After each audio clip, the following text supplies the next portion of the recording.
এই ভিডিওটি সম্পূর্ণ কাল্পনিক ও জনসচেতনতা বৃদ্ধির উদ্দেশ্যে নির্মিত।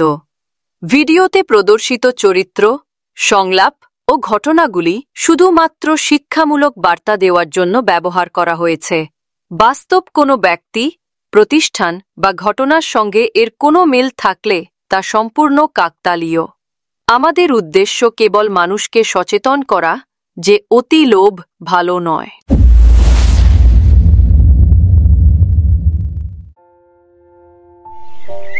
মুর্শিদাবাদের একটা ছোট শহরে সেলিম শেখ নামের এক যুবক তার স্ত্রী রহিমা বিবি ও একটি কন্যা সন্তান রিজিয়া খাতুনকে নিয়ে থাকত। পেশায় সেলিম অটো চালক। সকাল থেকে রাত পর্যন্ত অটো চালিয়ে রোজগার করত আর তার সংসার চালাত। হয়তো তার আয় কম হতো, কিন্তু তার সংসারে শান্তি ছিল। আজকে রাতে সেলিম বাড়ি ফিরে আসার পর একটু বিশ্রাম নিচ্ছিল, তখন তার স্ত্রী বলে, এই শুনো, কালকে বাড়ি আসার সময় মেয়ের জন্য একটু মিষ্টি নিয়ে এসো তো। অনেক দিন ধরে মেয়ে বলছে মিষ্টি খাবে। ঠিক আছে বিবি, যদি কালকে ভালো ভাড়া পাই তাহলে মিষ্টি নিয়ে আসব, আমরা সবাই খাবো। তা মেয়ে কোথায়? অটো যাবে? কোথায় যাবেন বাবু? এই সামনেই রুরাল ব্যাংকে। চলুন, 10 টাকা ভাড়া।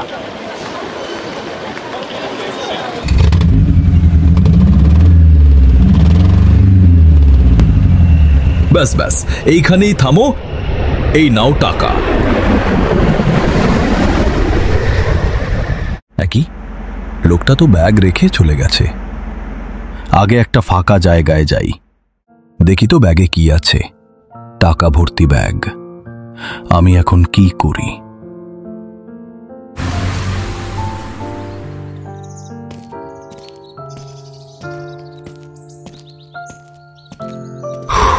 কি যে করি, মাথা কিছুতেই কাজ করছে না। এতগুলো টাকা যদি রেখে দিই তাহলে আমার সব অভাব দূর হয়ে যাবে, আমার কোনো চিন্তাই থাকবে না। কিন্তু টাকাগুলো তো আমার নয়। ধুর, যা হবে দেখা যাবে, টাকাগুলো রেখেই দিই। যাই, বাড়ি যাই। রহিমা, কোথায় তুমি বিবি? ব্যাগটা বিছানার উপরে রাখি। কি হয়েছে, এত চিৎকার কেন করছো?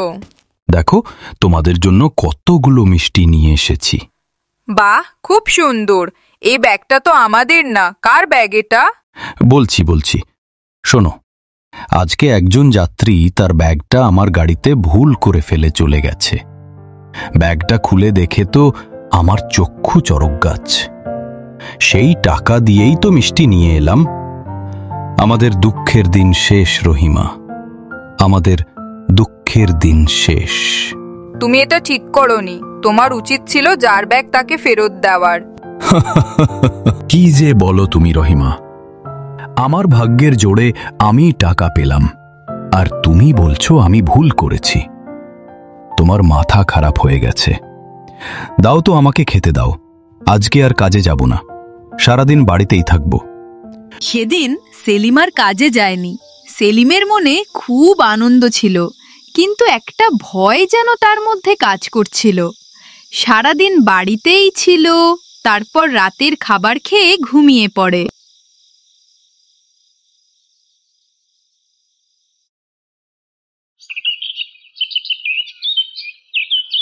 এই সেলিম, বেরিয়ে আয়। সেলিম, সেলিম। শুনছো? দেখো তো কে যেন ডাকছে। বাইরে অনেক লোক, খুব চিৎকার চেঁচামেচি হচ্ছে।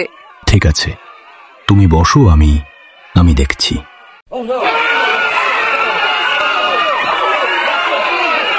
কি হয়েছে? আপনারা চিৎকার করছেন কেন? রহিম চাচা, আপনার হাতে লাঠি। তুই বলে টাকা চুরি করেছিস? টাকা চুরি করেছি আমি? না না, আপনাদের ভুল হচ্ছে। কালকে তোর অটোতে একজন লোক টাকা ভর্তি ব্যাগ ফেলে গেছিল না? আমি কোনো ব্যাগ ভর্তি টাকা পাইনি। মিথ্যা কথা বলবে না সেলিম। মারো মারো মারো। আমাকে মারবেন না। না না না না। কি হলো তোমার? কি ভয়ানক স্বপ্ন দেখলুম। তুমি ঠিকই বলেছ রহিমা, এই টাকা নেওয়া আমার একদম ঠিক হয়নি। আমি আজকেই এই টাকা থানায় ফেরত দিয়ে আসব। তোমাকে তো আমি আগেই বলেছিলাম তুমি এটা ভুল কাজ করেছো। যাক, সঠিক সময় তোমার সঠিক বুদ্ধি হওয়ার জন্য তোমাকে অনেক ধন্যবাদ। যাও, এক্ষুনি থানায় যাও। স্যার, আমাকে কখন ছাড়বেন স্যার? ছেড়ে দেন স্যার, আমি আর কখনো মদ খাবো না স্যার। একদম চুপ, একটু পরে উকিলবাবু আসছে, তখন ছেড়ে দেব। বলুন, আপনারা কি বলতে চান? স্যার, এই নিন একটা ব্যাগ। এটা কার ব্যাগ? থানায় কেন এনেছেন? বলছি স্যার, সব বলছি। স্যার, আমার নাম সেলিম শেখ, আর ইনি আমার স্ত্রী রহিমা বিবি। স্যার, আমি অটো চালাই। গতকাল সকালের দিকে একজন প্যাসেঞ্জার আমার গাড়িতে একটি ব্যাগ রেখে চলে যায়। আমি ব্যাগ খুলে দেখি তাতে অনেক টাকা। লোভ সামলাতে না পেরে ব্যাগটি আমি বাড়িতে নিয়ে যাই।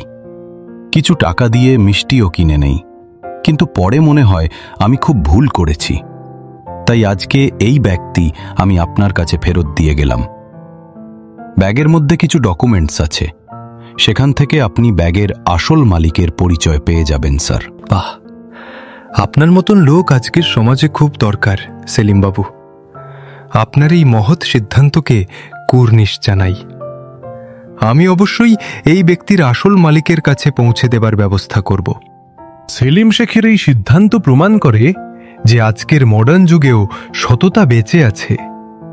আর এই জন্যই তো আমরা বলি, honesty is the best policy. ধন্যবাদ। এখন আমাকে অনেক ভালো লাগছে রহিমা।